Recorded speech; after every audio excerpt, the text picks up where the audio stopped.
Cricket की ताज़ा तरीन खबरें। वेस्टइंडीज 200 रनों से हुआ पराजित। ईशान किशन बने प्लेयर ऑफ द सीरीज तो शुभमन बने प्लेयर ऑफ द मैच। 4 खिलाड़ियों के ताबड़तोड़ अर्धशतक से वेस्टइंडीज हुआ पस्त तो भारत हुआ मस्त। मुकेश कुमार और शार्दुल ठाकुर ने बरपाया कहर। भारत ने 3 मैचों की ओडीआई सीरीज को 2-1 से जीता। तो स्वागत है दोस्तों हमारी यूट्यूब चैनल क्रिकेट मलाई पर। अब खबरें विस्तार से। भारत और वेस्टइंडीज के साथ चल रहे ओडीआई सीरीज के तीसरे और आखिरी मैच में इंडियन टीम का ही कायाकल्प कर दिया गया। हार्दिक पांड्या की कप्तानी में सजी इंडियन टीम ने टॉस हारकर पहले बल्लेबाजी करने उतरी।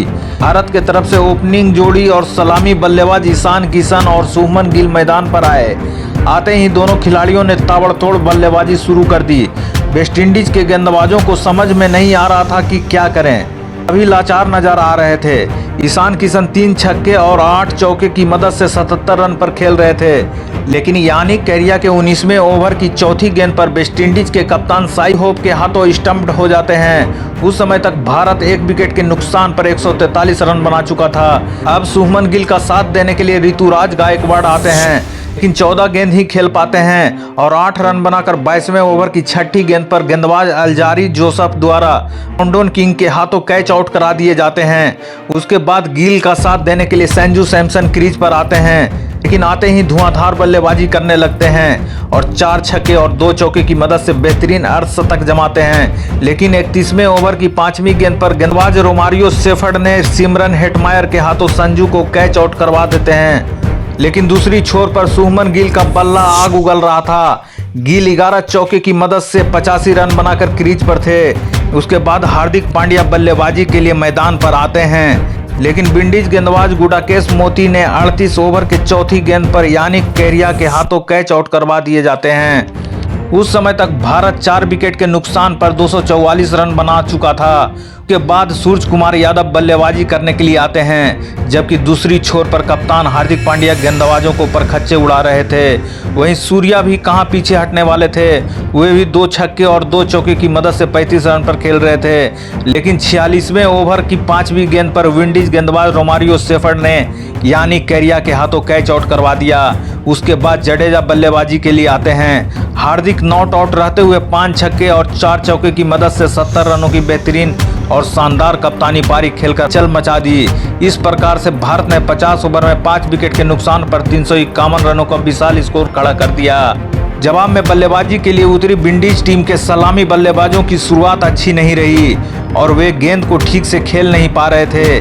मुकेश कुमार के पहले ओवर की 5वीं गेंद को खेलने के चक्कर में ब्रेंडन किंग ईशान किशन के हाथों कैच दे बैठते हैं और बिना खाता खोले चलते बने। वहीं मुकेश कुमार के दूसरे ओवर की छठी गेंद को काइले मेयर्स ठीक से नहीं खेल पाए और गेंद बल्ले के अंदरूनी किनारे से लगते हुए स्टंप में घुस गई। इस प्रकार मुकेश कुमार ने 2 विकेट लेकर विंडीज खेमे में दहशत फैला दिया और काइले मेयर्स 1 चौके की मदद से 4 रन बनाकर पवेलियन लौट गए। अब मैदान पर अथेंजे और साई होप की जोड़ी थी। अथेंजे खुलकर खेल रहे थे, जबकि साई होप संभलकर, लेकिन मुकेश कुमार ने साई होप को छठे ओवर की तीसरी गेंद पर शुभमन गिल के हाथों कैच आउट करवा दिया। साई होप 5 रन बनाकर चलते बने। उसके बाद केसी कार्टी आते हैं। जयदेव उनादकट ने कार्टी को 10वें ओवर की 5वीं गेंद पर शुभमन गिल के हाथों कैच आउट करवा देते हैं। वे 6 रन बनाकर चलते बने। वेस्टइंडीज का विकेट एक छोर से जल्दी जल्दी गिर रहा था। उसके बाद हेटमायर बल्लेबाजी के लिए आते हैं और वे भी ज़्यादा समय तक मैदान में टिक नहीं पाते हैं और 11वें ओवर की छठी बॉल पर शार्दुल की गेंदबाजी से सूरज कुमार के हाथों कैच आउट हो जाते हैं और 4 रन बनाकर चलते बने। उसके बाद मैदान पर रोमारियो शेफर्ड आते हैं और वे भी कुछ खास नहीं कर पाते हैं और 13वें ओवर की छठी गेंद पर जयदेव उनादकट के हाथों कैच आउट हो जाते हैं। इस प्रकार शार्दुल ने 2 विकेट लेकर विंडीज टीम की कमर तोड़ दी, लेकिन अथेंजे मैदान पर डटे रहते हैं और 3 चौकों की मदद से 32 रन पर खेल रहे थे। तभी कुलदीप यादव के 21वें ओवर की पहली गेंद पर आउट हो जाते हैं। अब मैदान पर यानिक कैरी और अल्जारी जोसेफ डटे हुए थे। तभी कुलदीप यादव की 23वें ओवर की चौथी गेंद पर यानिक कैरी एलबीडब्ल्यू आउट हो जाते हैं और 19 रनों का योगदान देकर चले जाते हैं, जबकि अल्जारी जोसेफ 33वें ओवर की दूसरी गेंद पर ईशान किशन के हाथों शार्दुल की गेंद पर आउट हो जाते हैं। वे 26 रन बनाकर पवेलियन में लौट जाते हैं। अब तक वेस्टइंडीज की टीम 9 विकेट के नुकसान पर 143 रन बना चुकी थी। भारत अपनी मैच और सीरीज को जीतने से एक कदम दूर था। हालांकि मोती अच्छा खेल का प्रदर्शन कर रहे थे, 3 छक्के और 4 चौके की मदद से 39 रन बनाकर खेल रहे थे, लेकिन उनको सिलेश का अधिक समय तक साथ नहीं मिल पाया और शार्दुल ठाकुर ने सिलेश को आउट कर दिया।